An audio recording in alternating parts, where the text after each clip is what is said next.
l'attaché culturel de l'ambassade de France, mesdames et messieurs, chers amis, bonsoir et bienvenue. C'est avec beaucoup d'émotion, bien évidemment, que on prend la parole pour reprendre une habitude que nous avions perdue depuis plus d'une année. C'est-à-dire, avec le confinement, on a gelé tous les lancements de livres et on a repris tout récemment avec 2 livres qui ont été lancés. Celui d'Alain Gaudon-Gentil, dont les auteurs sont présents en force, le Jardin enchanté. Et puis un autre livre assez personnel, The Legacy of Hope, qui raconte l'histoire d'une violence conjugale. Et c'est le 3e lancement aujourd'hui avec écrire, peindre, peut-être avec un point d'interrogation, qui est l'ouvrage d'un collectif d'écrivains et de graphistes, de peintres et de photographes. Malheureusement, tous ces artistes ne sont pas présents ce soir, comme tous les écrivains ne sont pas présents. Donc nous vous souhaitons la bienvenue et nous réitérons, comme d'habitude, nos remerciements à Julien Glane, qui est le directeur de NSI Parc Hôtel, pour perpétuer cette tradition.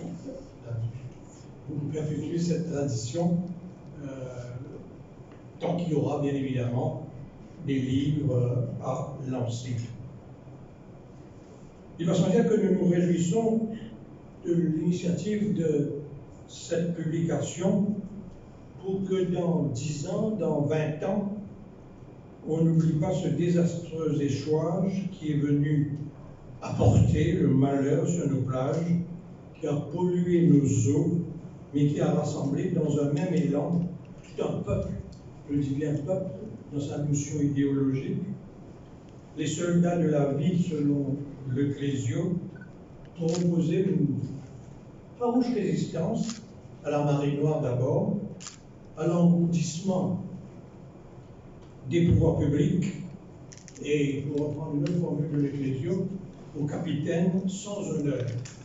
Il a fallu être un capitaine sans honneur pour avoir réussi à faire échouer un navire de ce volume sur nos récifs et ne pas pouvoir réussir son prison break, parce qu'il a même été pris la main dans le sac en essayant de se sauver de la prison de ce petit verger ou de Brassin. Ça, il fallait le faire. Donc il ne mérite aucune admiration, aucun respect de notre part.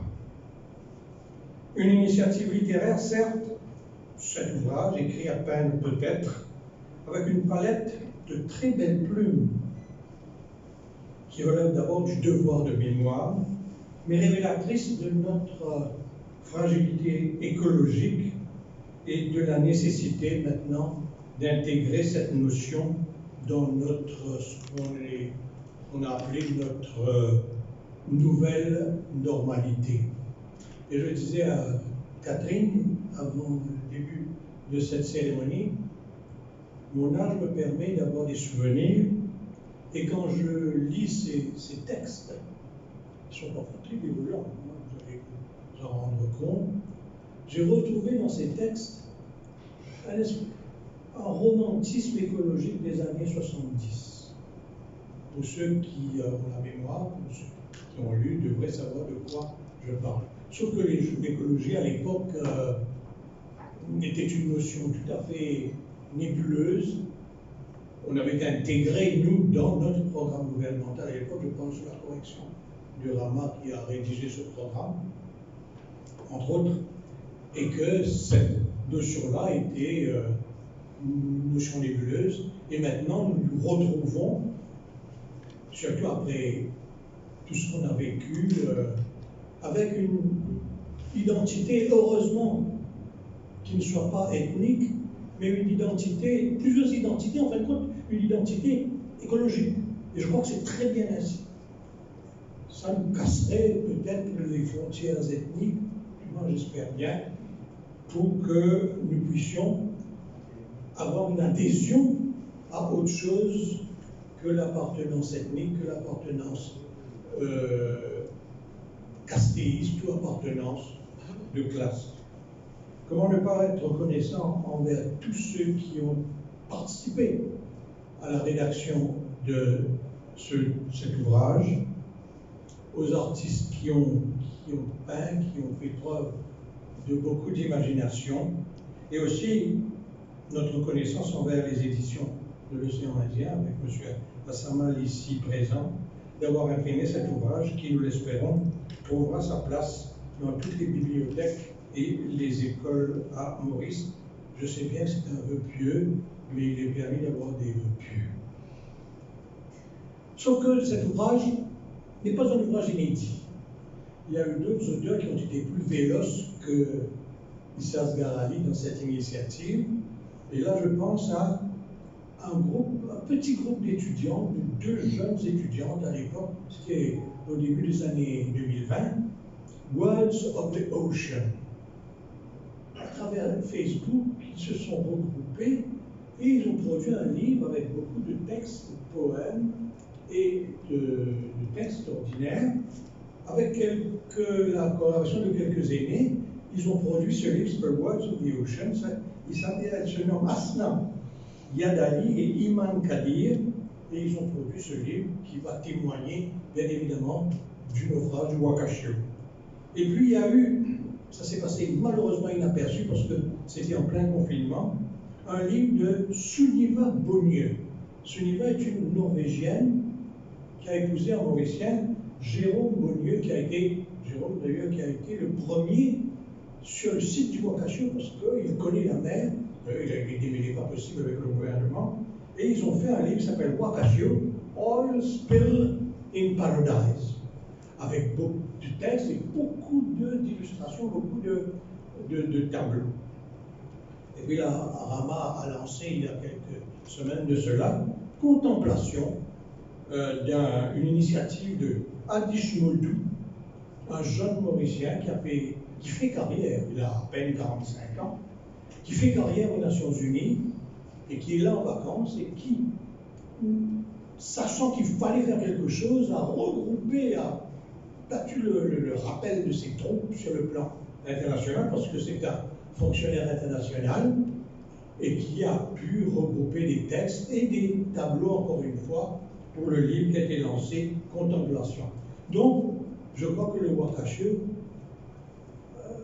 ne sera pas oublié de sitôt, avec Écrire, peindre peut-être, qui rejoint la liste d'autres ouvrages consacrés à ce naufrage, on ne risque pas d'oublier. Et Issa m'a dit de lire un extrait d'un texte. Bon, Seigneur, je ne vais pas lire ça, il se connaît. On va lire un petit extrait du texte de Jean-Marie Leclésio, qui a été d'une virulence, vous savez pas qu'il peut écrire avec du vitriol lui aussi, parce que tous ces textes-là, c'est des textes militants à mort, hein. Ça fait tellement plaisir. Allez. Alors le texte de Jean-Marie Leclésio, Black Bay, Blue Bay. Il suffit d'un pétrolier livré à lui-même par un équipage absent, un commando sans honneur et sans vergogne. Il suffit d'une fausse manœuvre, d'un instant d'inattention, quelques minutes au gré d'un courant violent. Il suffit que les compagnies qui exploitent le fioul, qu'il extrait des profondeurs et le stockent dans les réservoirs de navires. Il suffit que les agents de la compagnie ne s'intéressent pas à ce qui va se passer, regardent ailleurs, du côté de leur livre de compte, leurs assets and liabilities, du côté de leurs actionnaires aussi, de leur haut directeur aux retraites, chapeau et parachute doré. Il suffit que l'or noir dans les containers se transforme en visqueuse et coule par une brèche dans la mer turquoise, loin des bureaux des compagnies pétrolières, loin des écrans d'ordinateurs où tressautent les chiffres de la bourse, loin du Petroleum Club de Houston ou des ours et des taureaux de Manhattan. Ça, c'est un aperçu de ce texte. Pratiquement tous les textes sont de cette coloration, et c'est bon de retrouver enfin des auteurs, des artistes pour mettre leur talent au service d'une cause, heureusement, qui n'est pas encore perdue. Merci.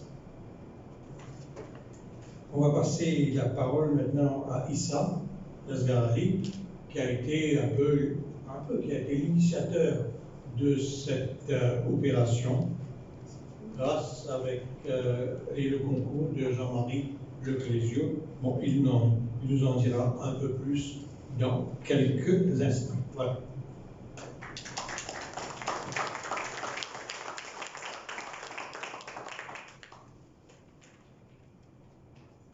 Merci Philippe. Votre Excellence, Madame l'ambassadrice de France à Maurice, Monsieur le Président du Conseil d'administration de l'Open University of Mauritius, Monsieur l'attaché culturel, cher Finlay,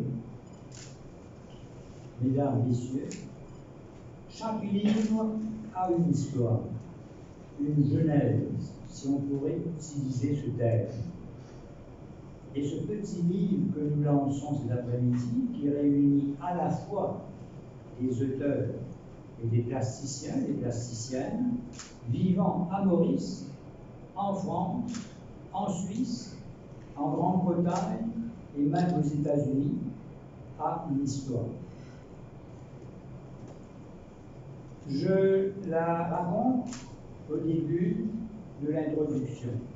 Permettez-moi de la reprendre ici. Alors que la catastrophe du Wakasio se déroulait, j'envoyais des articles, des photos et des vidéos à Jean-Marie Leclésio. Dans un courriel, il me dit que l'action des volontaires est à la fois désespérée et magnifique. Je le cite, « Cette catastrophe est apportée au compte du capitalisme sauvage, largement déficitaire. Que pouvons-nous regarder avec consternation comme ces gens sur le bord de mer? Écrire peut-être. Il faudrait un contrôle des pétroliers sur toutes les mers et une police internationale. Mais est-ce réalisable? Écrivons donc, avec un point d'exclamation. Et c'est ainsi que le projet de ce petit livre prit naissance. Et le titre fut trouvé, Écrire peut-être. J'en parlais à des amis écrivains se trouvant à l'étranger, dont Ananda Devi, Sully Azari Singh, Daniel Labonne, Ananda Devi en Suisse, Sully Azari Singh à Oxford, Daniel Labonne en France et le jeune Akil Gopi aux États-Unis. Je sollicitais également des écrivains vivant à Maurice, nommément Davina Itou, Amarnath Seni, Karl de Souza, Catherine Boudet, Laurent Dubourg. J'eus ensuite l'idée d'accompagner les textes de quelques photos d'œuvres inspirées de la catastrophe du Wakasio et réalisées par les plasticiens et plasticiennes. Alix le juge, Krishna Lakshman, Khalid Nazro, Rishi Jogu, Pierre Argot, Niama Lery, Saïd Seni, Pascal Lagesse, Florent Beuys, Niamala Okinaren, Sultana Okim et Audrey Palani. Au fil du temps, le projet évolua et je modifiai le titre. Écrire, peut-être. Voilà donc l'histoire du livre. Je voudrais vous informer que les collaborateurs ne prenant pas de royalties et l'imprimeur Précigraphe ayant fait une réduction de 20%, Yashvin Assamal vous en parlera dans quelques instants, l'éditeur, Yashvin Assamal, a accepté de consacrer les profits de la vente à l'installation d'une petite stèle à Pointe-Disney ou Loubaix. Sur la stèle, conçue et réalisée par le sculpteur Niemallery, il a collaboré à ce livre. C'est-à-dire, il y a la photo d'une sculpture, mais cette sculpture, ça fait 2 mètres, hein, c'est en fer. Donc, évidemment, ça ne se trouve pas ici, c'est pas facile à porter ça ici. Alors, donc, conçu et réalisé par le sculpteur Niemallery. Alors, sur la stèle, on écrirait les mots suivants. En mémoire de la catastrophe du Wakasio, juillet 2020, et en reconnaissance des efforts de ceux et celles qui ont combattu la marée noire, en particulier les milliers de volontaires anonymes. Voilà. Surtout les milliers de volontaires anonymes. Je vois une façon de rendre hommage, de rappeler la catastrophe et aussi en même temps de rendre hommage à ceux et celles qui donc, ont combattu la marée noire. Je voudrais également souligner une dimension de ce petit livre. Sur la couverture du livre, et vous avez là-bas le tableau d'Alix le juge, vous avez ça au bout, c'est la menace. Il y a ce bateau, là, le titre, c'est la menace. Alors, sur la couverture, vous voyez une photo du tableau d'Alix le juge, la menace. Ceux et celles qui connaissent le Wakasio le reconnaîtront aisément. C'est vrai, j'ai fait le test. Ceux qui connaissent, il n'y a aucun problème. Ils savent, c'est le Wakasio. Mais les lecteurs qui ne le connaissent pas, ben, ce pourrait être n'importe quel bateau, sur n'importe quelle mer, n'importe où dans le monde. Ainsi, ces textes, tous les textes, et toutes ces photos, s'est enraciné dans le temps, c'est-à-dire juillet 2020, et dans l'espace, Pointe-Disney, île Maurice, les transcende paradoxalement pour atteindre l'intemporel et l'universel. C'est pour ça que je dis, ça part du Wakasio, ça part de Maurice, mais ça dépasse. C'est n'importe quel navire. Vous savez que je parle dans mon texte, dans l'introduction, mais aussi l'un des textes, la prochaine fois, le feu. Il y avait donc au Sri Lanka aussi. Là, mais avant ça, et Jean-Marie Leclézieux le sait, c'est pour ça qu'il était très concerné par ça. Il y a la Boko Cadiz, 227 000 tonnes de pétrole à la mer. Et ici, donc, c'était 1000 à la mer et 2800 on a pu pomper, heureusement, 2800. Mais 1000, c'est à la mer. Et là-bas, c'était 227 000 pour la Boko Cadiz. Alors voilà, donc c'est pas seulement sa part de Maurice du Wakasio, mais ça transcende, ça peut être n'importe quel navire, c'est n'importe quelle mer du monde, n'importe où. Attention, du passé, du présent, parce qu'au moment où je vous parle, il y a des pétroliers qui circulent dans l'océan Indien. Des dizaines peut-être, sur toutes les mers du monde. Donc, ça peut arriver n'importe où dans le monde. Alors voilà, donc c'est un petit peu, c'est un peu paradoxal, c'est-à-dire c'est enraciné dans l'espace, dans le temps, mais ça transcende pour devenir universel, intemporel. C'est ce que disait Gabriel García Márquez, prix Nobel de littérature 1982 et auteur de 100 ans de solitude, bien situé dans sa Colombie natale, mais la transcendant pour devenir un classique de la littérature mondiale.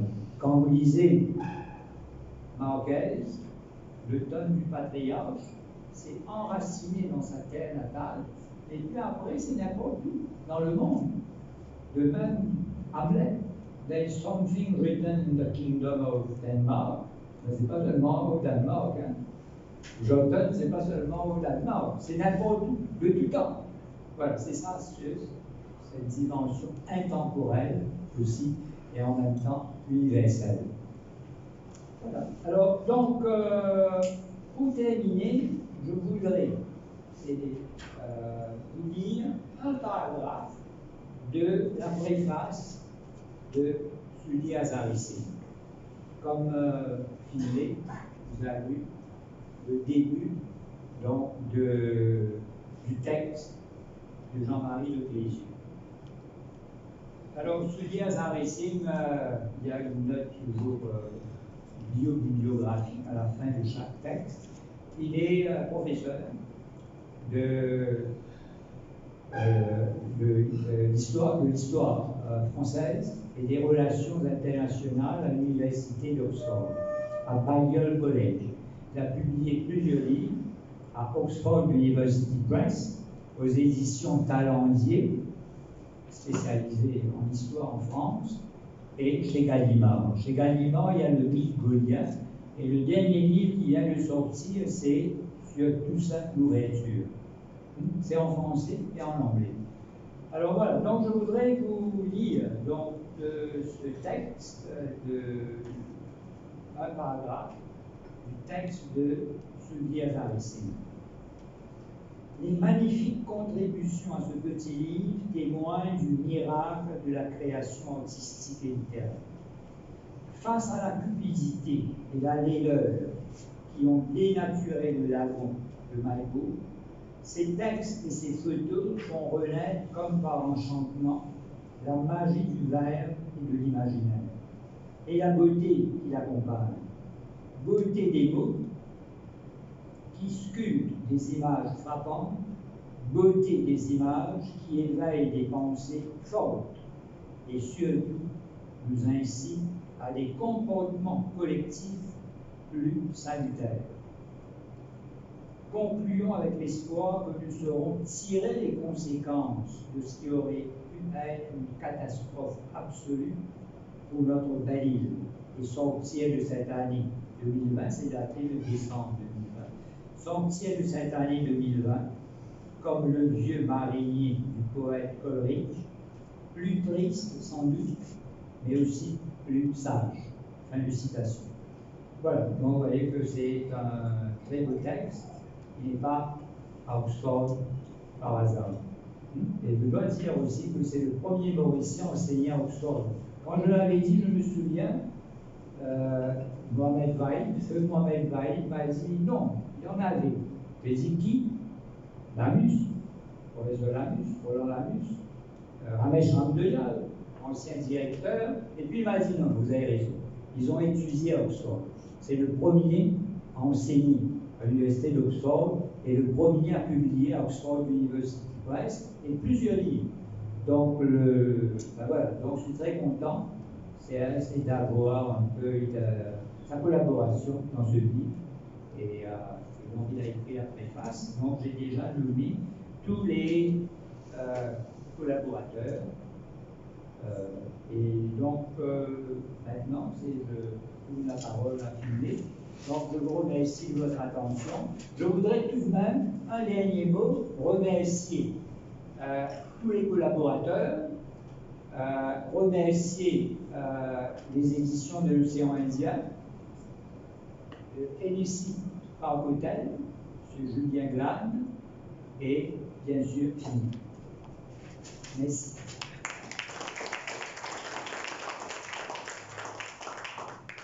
Donc, c'est réconfortant de constater que les éditeurs épousent des causes que les écrivains ont déjà esquissées, sinon le livre n'aurait jamais été publié. Et nous remercions bien évidemment les éditions de l'Océan Indien d'avoir participé à cette entreprise de mémoire, à la limite une entreprise de salut public, justement pour, encore une fois, je le dis, pour que le bois caché ne sombre pas dans l'oubli. Et c'est très bien ainsi, parce que ce que Yashvin Assamal a fait, c'est a permis peut-être à des auteurs un peu endormis de retrouver leur fonction première, qui est celle de porter, je ne sais pas qui c'est qui a dit ça malheureusement, le couteau dans la plaie, et pour dire, et dire il a fait 19, ça sert absolument rien dire, pour dire, écoutez, nous sommes conscients maintenant que nous sommes cette mémoire-là, dont le stèle va en être l'expression. Sans plus tarder, Yashvin Assamal.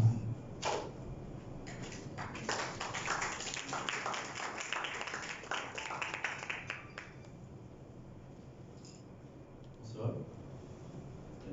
Distingué invité, son Excellence l'ambassadrice, attachée de presse, Monsieur Bentaya, président de l'Open University, Julien Glan, directeur du NSI, distingué invité, auteur, artiste peintre, bonsoir. Quand Issa m'a approché avec l'idée qui à la base était écrite à peut-être, j'étais émerveillé de pouvoir apporter ma contribution à ce projet. Les livres qui raconteront ce qui s'est passé, qui transcenderont des générations. C'est important pour la culture d'un pays de savoir son histoire, ses tragédies, ses moments de gloire. Et Wakasho, autant la tragédie écologique, fut un grand moment de ralliement d'un peuple. C'est un grand honneur aussi d'associer les éditions Les Indiens avec tous ces auteurs, et ensuite l'idée a évolué d'inclure aussi les artistes peintres, d'où le titre aujourd'hui, Écrire, peindre peut-être.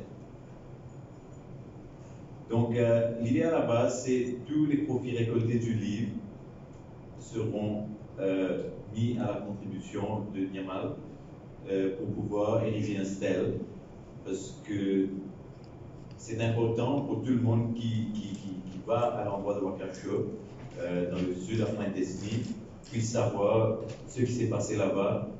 Et voilà. Ce livre contient des récits de différents auteurs, chacun magnifique dans son propre style, avec thème commun, la souffrance de notre belle mère et de la vie marine. Pour complémenter ces récits, nous avons l'honneur d'avoir plusieurs tableaux qui illustrent les artistes peintres et leur imagination dans leur propre façon de raconter la tragédie. Je tiens à remercier toutes les personnes qui ont contribué à ces livres, à commencer par Issa, qui a coordonné tout le projet, les différents auteurs qui ont été d'accord de céder tous leurs royalties du livre au projet, les artistes peintres, mon équipe aux éditions Les Indiens, et aussi Précigraphe, l'imprimeur, qui a fait un très beau produit. Sans oublier l'apport inconditionnel de NSI, son directeur Julien Glan et de l'équipe Petroscope. Sans plus tarder, je passe la parole à Finlay, qui va nous présenter un peu les récits. Merci. Nous avons Davina Itou, justement, qui a publié dans le texte, dans ce collectif, Sombré. Comme on le sait, Davina, docteur en lettres modernes, je lis ce qui a été écrit, c'est plus facile. Enseignante à l'Open University of Mauritius, Davina Itou est lauréate de sagesse, il ne faut pas l'oublier, du prix Jean-François 2017 pour sa nouvelle La Proscrite. Son roman Misère a remporté le prix India-Océanie 2019 et qui a été publié par l'Atelier des Nomades et que j'ai eu le privilège d'interviewer en plusieurs occasions. On appelle Davina pour qu'elle nous dise quelques mots. On peut enlever le doigt, s'il vous plaît. Parler sans moi, c'est très bien. Ça fait de l'Assemblée nationale et ça étouffe.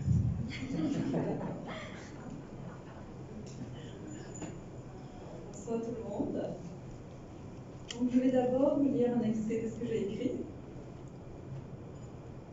Je viens t'apporter la noire révélation. Elle est si noire qu'elle se déversera dans les oreilles de toutes les créatures et brûlera leurs entrailles. Engluée dans la pesanteur, elle criera miséricorde du fond des abîmes.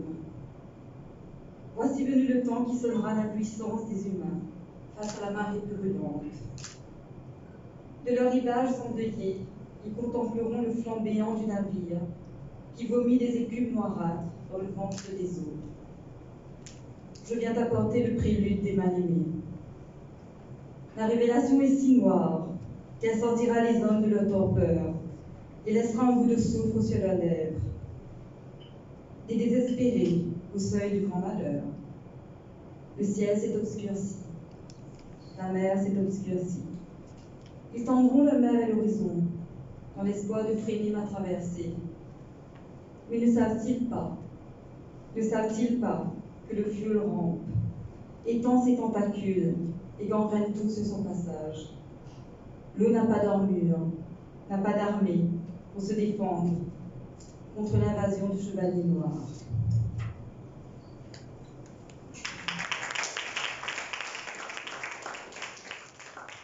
Voici en fait le début de ce que j'ai écrit et qui s'intitule Sombrer. Quand j'ai vu les images en fait du Wakashio pour la première fois, j'ai vraiment eu cette impression de cavaliers noirs, dignes du livre de l'Apocalypse en fait, qui sont venus s'échouer par on ne sait quelle obscure volonté sur nos rivages. Nos rivages, c'est lumineux d'ailleurs. Ma première réaction, je pense, fut une espèce de deuil. Deuil parce que depuis ce jour, je ne regarde plus la mer de la même façon. Mon rapport à la mer a changé. J'avais pris, je pense, pour argent comptant que voilà, je suis née sur une île entourée de mer, donc c'était acquis, rien ne pouvait arriver. Nous sommes à l'île Maurice, un pays en paix, en plus. Et quand j'ai vu cela, j'ai pensé à toutes ces créatures en fait qui gisaient dans les abîmes, on ne voit peut-être pas, et qui sont là, condamnées à souffrir, à agoniser lentement. J'ai vu les poissons, toutes ces créatures marines en fait, et qui palpitent de vie, et qui n'ont rien demandé, sauf d'exister.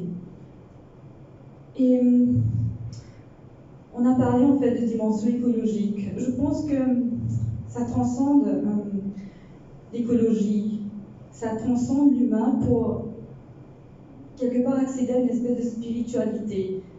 Parce que c'est face à la noirceur en fait qu'on reconnaît la valeur de la lumière. Et il a fallu que je me confronte à ça pour que je sente à nouveau l'immense amour que je porte pour mon pays. Donc ce naufrage d'un navire m'a reconnecté tout de suite à cette île, à ce pays de naissance. Et je pense que c'est l'un des plus grands amours que chaque personne porte en soi, son pays de naissance. Et ça, nul ne peut l'ôter de notre cœur. Et là où on va, l'île Maurice nous suivra toujours. C'est le pays, je le dis toujours, le pays bien aimé. Et du coup, qu'est-ce que j'allais faire maintenant? Impuissante. J'étais là à contempler le navire en perdition et j'admirais en fait toutes ces mains qui se soulevaient, qui s'activaient, et c'est là que la proposition est venue. Écrire. De toute façon, je ne sais rien faire d'autre peut-être qu'écrire. Et je n'ai pas pensé à ce que j'allais écrire. J'ai pensé seulement à ces petites créatures qui étaient là en train de mourir, qui n'avaient rien demandé. Cela a consolidé peut-être mon rapport avec le divin, avec la terre-mère, avec la mer. J'ai pensé aux pêcheurs, en fait. J'ai vu le désarroi sur leur visage. J'ai toujours envié les pêcheurs parce que, d'après moi, ils ont une espèce d'intelligence intuitive. Ils savent lire les astres. Ils savent lire les présages de la mer. Et ça, c'est quelque chose qui se perd. Donc, j'ai écrit ce livre pour eux, ce texte pour eux, en pensant à ces visages. Et j'espère que vous allez apprécier cet extrait que j'ai écrit. Pour finir, je me sens immensément privilégiée en fait d'être devant ces artistes, parce que les écrivains on les connaît, on se côtoie souvent. Je vous avoue, bon, c'est un petit secret, j'ai toujours eu une grande admiration pour Krishna Lakshman et j'ai toujours voulu le rencontrer, donc je suis toute émue parce que ça permet en fait la rencontre d'âmes peut-être qui partagent la même sensibilité et cela devrait être quelque chose de plus commun. Il faudrait prévoir des plateformes, je pense, pour des âmes qui sont peut-être qui sont sensibles à la nature et artistes et écrivains. Je me sens immensément privilégiée et surtout quand je vois ce tableau d'Alix Le Juge, je me dis mais mon Dieu, mais il y a tout un roman dedans. L'inspiration, elle est là en fait. Et donc merci à vous tous et merci à Ismas Galali. Oh, merci beaucoup.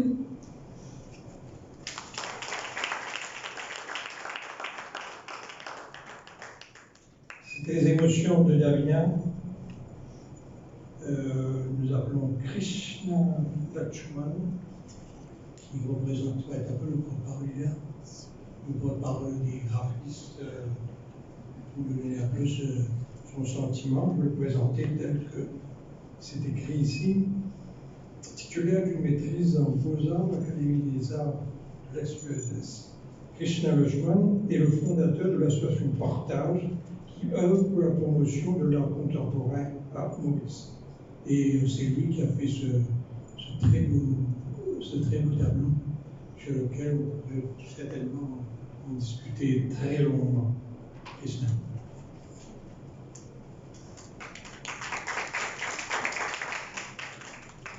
Merci beaucoup. Bonsoir à tout le monde.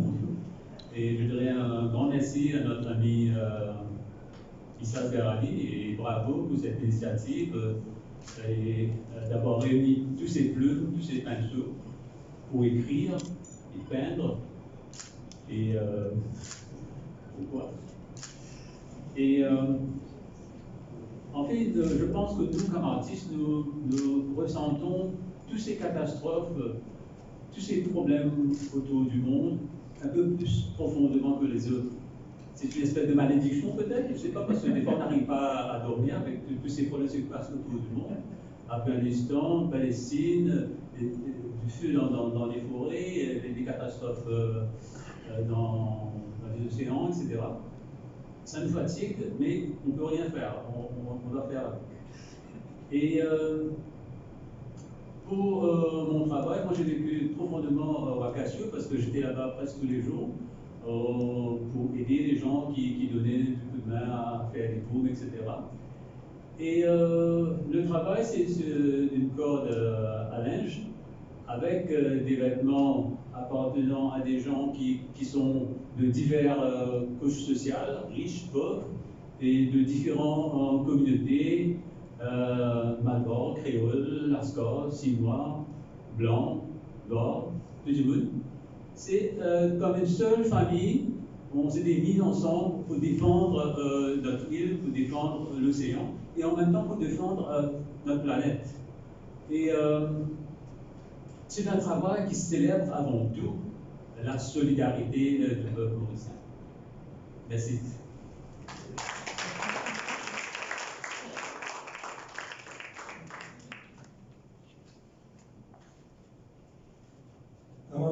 Hosseini nous dit quelques mots.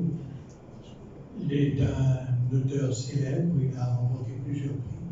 Et c'est lui qui a coécrit avec Kaokudayan, Kabinen, le Telfer, le Jardin Enchanté, qu'on a eu le plaisir de lancer il y a quelques temps de cela.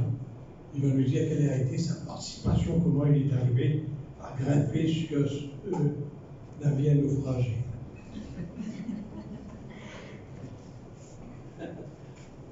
Bonsoir à tout le monde. Je suis très heureux d'être présent ici, de me retrouver, et c'est assez rare de se retrouver face aux artistes, aux vrais artistes qui ont cette sensibilité, qui regardent, qui admirent, qui ressentent et qui arrivent à s'exprimer avec leur âme, je dois dire. Et tout ceci, pardon, c'est grâce à Issa Sgarali qui a permis à tout ce monde de se retrouver sur ce projet. Et aussi, paradoxalement, c'est peut-être suite au naufrage de Wakasho que tout ce monde se retrouve ici pour une même cause. Donc peut-être quelques mots pour résumer ce qui s'est passé, dans quel état d'esprit je me retrouvais à cette époque du naufrage. C'était réveil en sursaut, surprise, tristesse. On constate qu'on est vulnérable et c'était la déprime. Et c'est à ce moment-là que je ressens un appel de Issa Sgarali qui me parle de ce projet. Mais moi, comme j'ai écrit pour les enfants, je me suis demandé comment j'allais pouvoir écrire et raconter ce problème d'un naufrage qui a consterné tout le monde à Maurice et à l'extérieur. Comment écrire une histoire pour les enfants? J'étais un peu perdu. Comment réunir des éléments dans ce chaos? Et Issa Sgarali persiste avec quelques appels encore.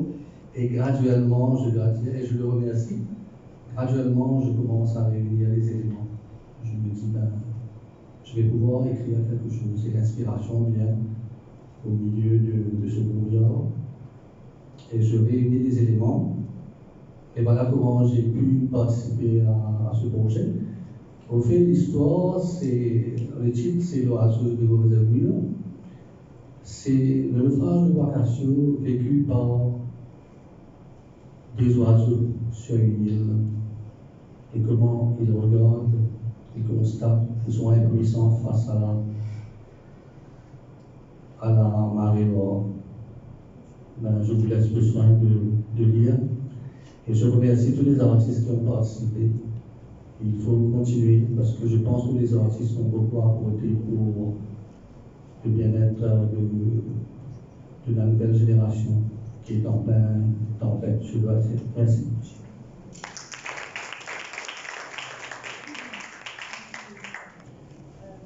Merci à tous.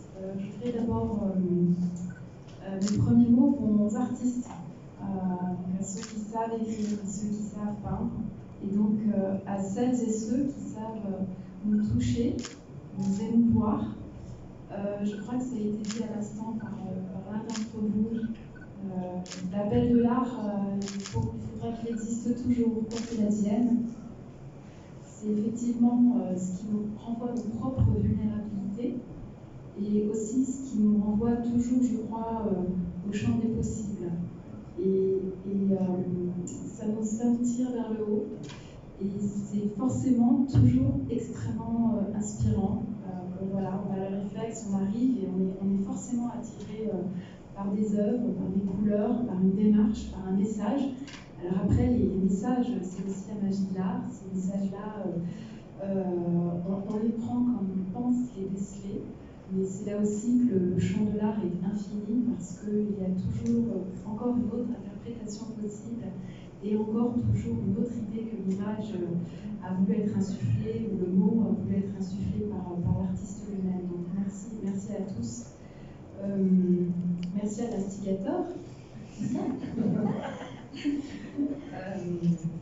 On a souvent l'occasion de parler plus littérature, auteur. Mais voilà, ça fait effectivement partie de ces démarches qui peuvent aussi nous nourrir et nous voilà bien inspirer les artistes, les auteurs. Et puis la publication, parce que sans le support, on fait toujours la démarche d'aller dans un musée, on fait toujours la démarche d'aller dans une librairie.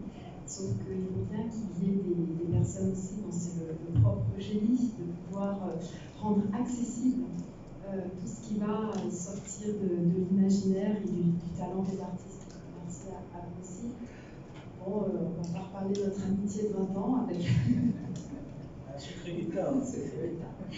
Et puis rappeler, alors de manière, je réendosse là maintenant un petit peu plus les habits dans ma service, rappeler bien sûr que la France a toujours été aux côtés de Maurice.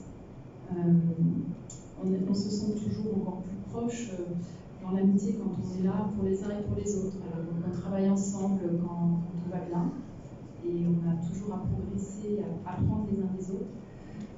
Et puis quand ça va moins bien, c'est là où on voit aussi toute la force des liens qu'on a tissés pendant des années, au jour le jour, dans des tas de domaines différents, à des tas de niveaux différents, et quand c'est le lagon de Maurice qui pleure, c'est le cœur de la France qui est aussi meurtri. Pour l'anecdote, j'étais encore en poste au Maroc quand est survenue cette catastrophe écologique qui a tellement terni le lagon.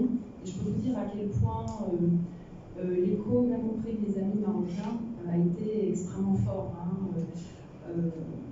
Le lagon qui devenait noir à Maurice, c'était vraiment tout d'un coup un imaginaire qui n'était plus le même. Et sans doute peut-être l'image d'un Éden qui allait, alors on n'espère pas pour toujours, mais qui était tout d'un coup très différent, ce qui était dit à l'instant. On n'a pas conscience de la beauté du monde et du miracle de la nature quand elle n'est pas atteinte, quand elle n'est pas assoiffée, et puis on en prend conscience à ce moment-là. Donc la France, au moment de cette catastrophe, grâce à la proximité géographique de la Réunion, a pu très très vite déployer des moyens pour porter secours avec les moyens qui étaient les nôtres. On parle souvent de ces deux îles sœurs que sont l'île Maurice et l'île de la Réunion, avec tout ce qui les rassemble, une forme de vulnérabilité insulaire face aux menaces. Et là, on a vu à quel point on pouvait être forte. Et donc qui a permis, main dans la main, aux côtés des amis mauriciens, de pouvoir faire tout ce qui était en nos pouvoirs respectifs pour essayer de limiter au maximum toute cette catastrophe-là. Alors c'est aussi une action qui s'est faite dans l'instant, dans l'urgence, et qui ensuite a pu se poursuivre. C'était peut-être un peu moins visible après, mais pendant de longues semaines, c'est une coopération qui s'est poursuivie grâce à des actions qu'on a menées à travers notamment l'Agence française de développement, des missions qu'on a pu faire venir de la Réunion, notamment, et puis aussi de France.